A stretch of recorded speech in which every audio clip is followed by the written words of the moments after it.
മിക്ക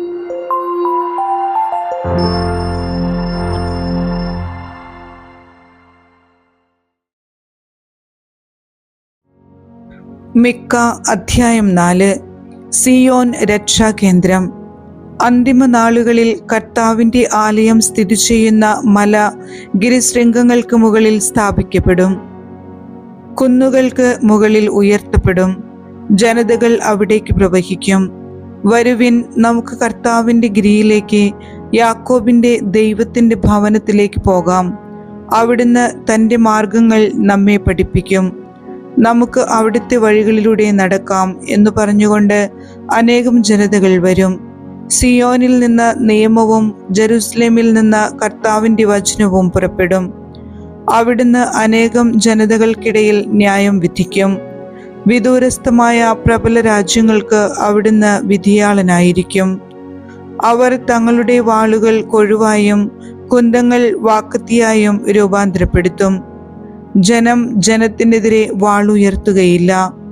അവർ മേലിൽ യുദ്ധം അഭ്യസിക്കുകയില്ല. അവർ ഓരോരുത്തരും താന്താങ്ങളുടെ മുന്തിരിത്തോപ്പിലും അത്തിമരച്ചോട്ടിലുമായിരിക്കും. ആരും അവരെ ഭയപ്പെടുത്തുകയില്ല.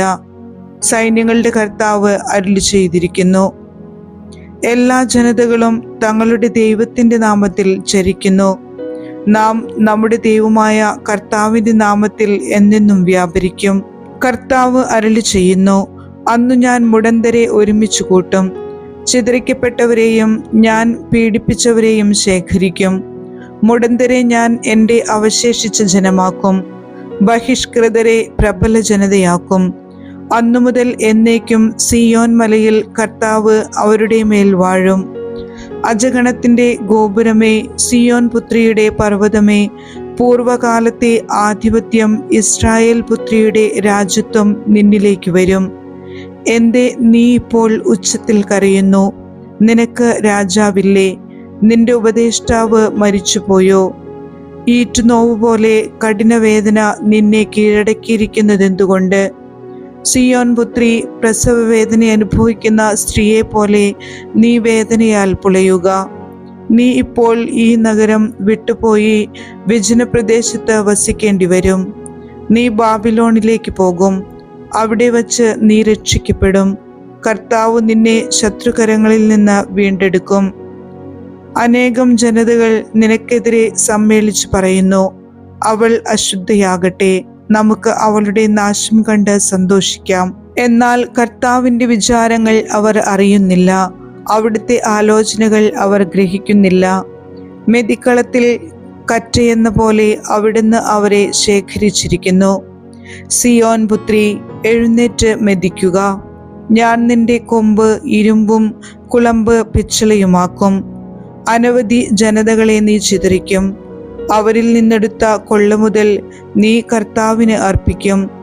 അവരുടെ സമ്പത്ത് ഭൂമി മുഴുവൻ്റെയും കർത്താവിന് നീ കാഴ്ചവെക്കും. അധ്യായം 5. വരാനിരിക്കുന്ന രാജാവ്. നിന്നെ ഇതാ കോട്ട കെട്ടി അടച്ചിരിക്കുന്നു. നമുക്കെതിരെ ഉപരോധം ഏർപ്പെടുത്തിയിരിക്കുന്നു. അവർ വടികൊണ്ട് ഇസ്രായേൽ ഭരണാധിപന്റെ ചികിട്ടത്തടിക്കുന്നു. ബെത്ലഹേം, എഫ്രാത്ത, യൂദാ ഭവനങ്ങളിൽ നീ ചെറുതാണെങ്കിലും ഇസ്രായേലിനെ ഭരിക്കേണ്ടവൻ എനിക്കായി നിന്നിൽ നിന്ന് പുറപ്പെടും. അവൻ പണ്ടേ യുഗങ്ങൾക്ക് മുൻപേ ഉള്ളവനാണ്. അതിനാൽ ഈറ്റുനോവെടുത്തവൾ പ്രസവിക്കുന്നതുവരെ അവൻ അവരെ പരിത്യജിക്കും. പിന്നീട് അവൻ്റെ സഹോദരരിൽ അവശേഷിക്കുന്നവർ ഇസ്രായേൽ ജനത്തിലേക്ക് മടങ്ങിവരും. കർത്താവിൻ്റെ ശക്തിയോടെ, തൻ്റെ ദൈവമായ കർത്താവിൻ്റെ മഹത്വത്തോടെ അവൻ വന്ന് തൻ്റെ ആടുകളെ മേയ്ക്കും. ഭൂമിയുടെ അതിർത്തിയോളം അവൻ പ്രതാപവാനാകിയാൽ അവർ സുരക്ഷിതരായി വസിക്കും. അവൻ നമ്മുടെ സമാധാനമായിരിക്കും. അസീറിയ നമ്മുടെ നാട് ആക്രമിക്കുകയും നമ്മുടെ മണ്ണിൽ കാൽകുത്തുകയും ചെയ്യുമ്പോൾ നാം അവനെതിരെ 7 ഇടയന്മാരെയും 8 പ്രഭുക്കന്മാരെയും അണിനിരത്തും.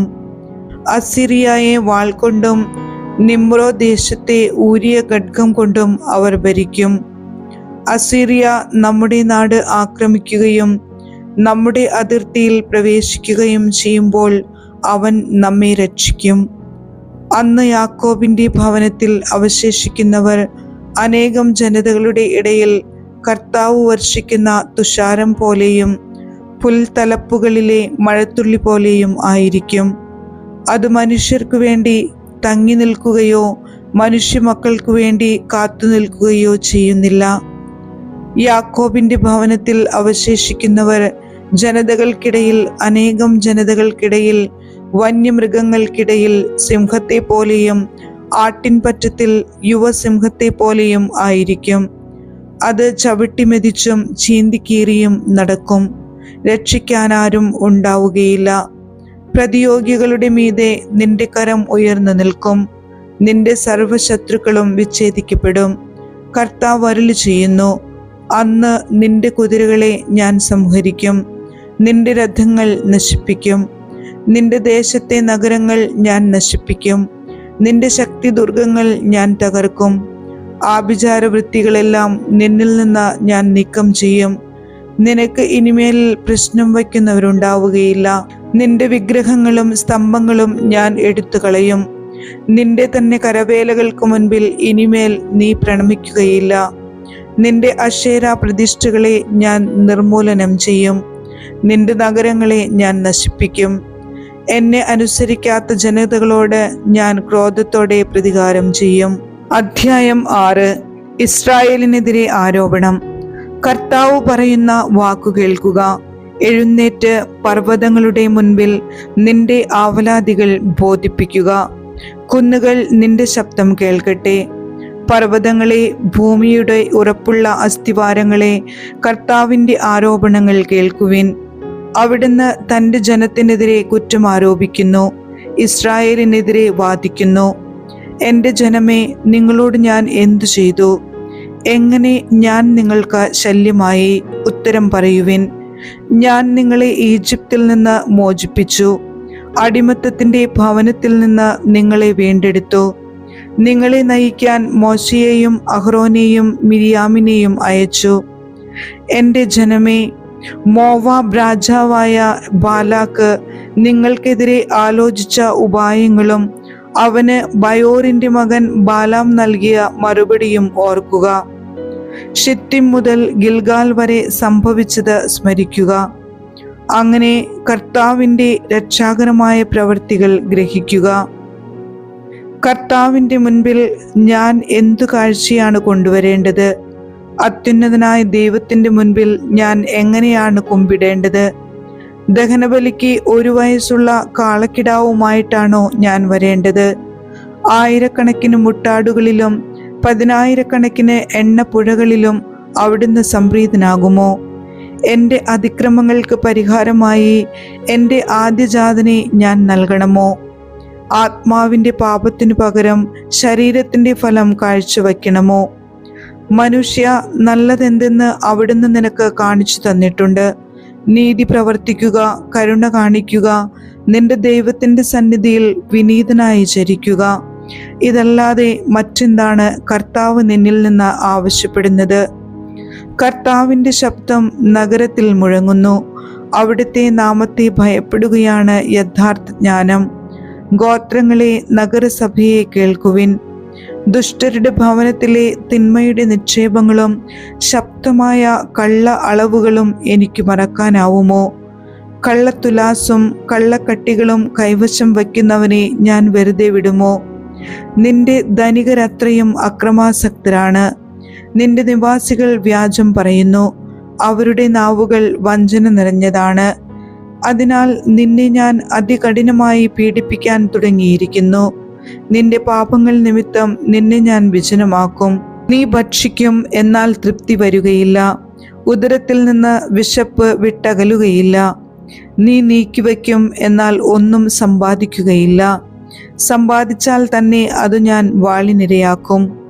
നീ വിതയ്ക്കും, എന്നാൽ കൊയ്യുകയില്ല. നീ ഒലിവ് ആട്ടും, എന്നാൽ എണ്ണ കൊണ്ട് അഭിഷേകം ചെയ്യുകയില്ല. നിന്റെ മുന്തിരി പിഴിയും, എന്നാൽ വീഞ്ഞു കുടിക്കുകയില്ല. കാരണം നീ ഓമ്രിയുടെ അനുശാസനകൾ പാലിച്ചു. ആഹാബ് ഭവനത്തിൻ്റെ ചെയ്തികൾ നീ ആവർത്തിച്ചു. അവരുടെ ഉപദേശങ്ങൾക്കനുസരിച്ച് വ്യാപരിച്ചു.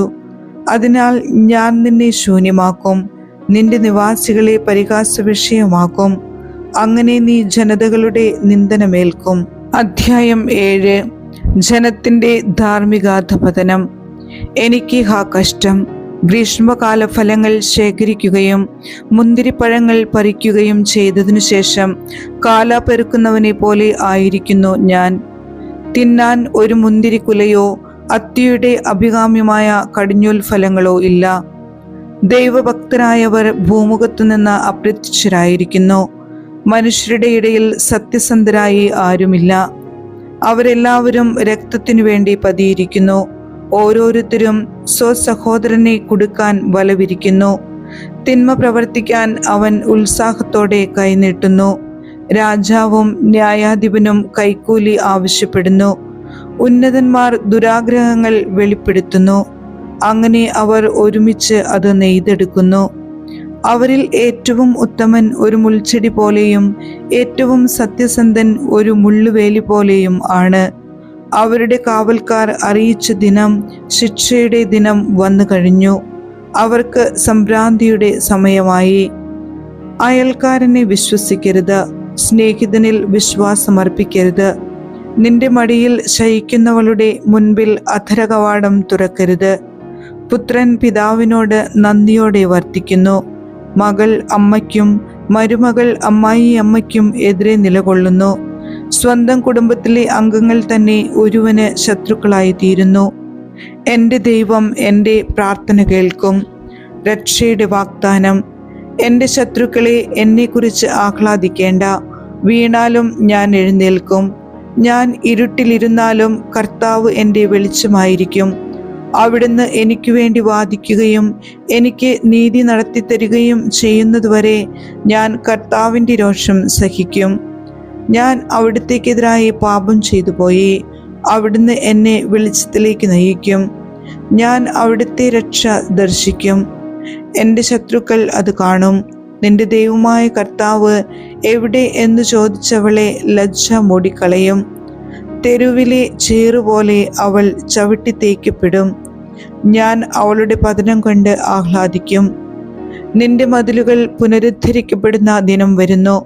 അന്ന് നിന്റെ അതിരുകൾ വിസ്തൃതമാക്കപ്പെടും. അസിറിയ മുതൽ ഈജിപ്ത് വരെയും ഈജിപ്ത് മുതൽ നദി വരെയും കടൽ മുതൽ കടൽ വരെയും പർവ്വതം മുതൽ പർവ്വതം വരെയും ഉള്ളവർ അന്ന് നിന്റെ അടുക്കൽ വരും. എന്നാൽ അന്ന് ഭൂമി അതിലെ നിവാസികൾ നിമിത്തം അവരുടെ പ്രവൃത്തികളുടെ ഫലമായി ശൂന്യമായി തീരും. കാർമലിലെ വനാന്തരത്തിൽ ഏകരായി കഴിയുന്നവരും അങ്ങയുടെ അവകാശവുമായ അജഗണത്തെ അങ്ങയുടെ ദണ്ടുകൊണ്ട് മേയ്ക്കണമേ. മുൻകാലങ്ങളിലെ പോലെ അവർ ബാഷാനിലും ഗിലയാദിലും മേയട്ടെ. നീ ഈജിപ്തിൽ നിന്ന് പുറത്തു വന്ന നാളുകളിൽ എന്ന പോലെ അത്ഭുതകരമായ കാര്യങ്ങൾ ഞാൻ അവർക്ക് കാണിച്ചു കൊടുക്കും. ജനതകൾ അതുകണ്ട് തങ്ങളുടെ ശക്തിയെക്കുറിച്ച് ലജ്ജിക്കും. അവർ വായ് പൊത്തും. അവരുടെ കാതുകൾ ബധിരമാകും.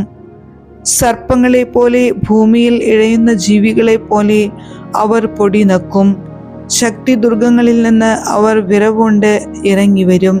കൊടും ഭീതിയാൽ അവർ നമ്മുടെ കർത്താവായ ദൈവത്തിങ്കിലേക്ക് തിരിയും.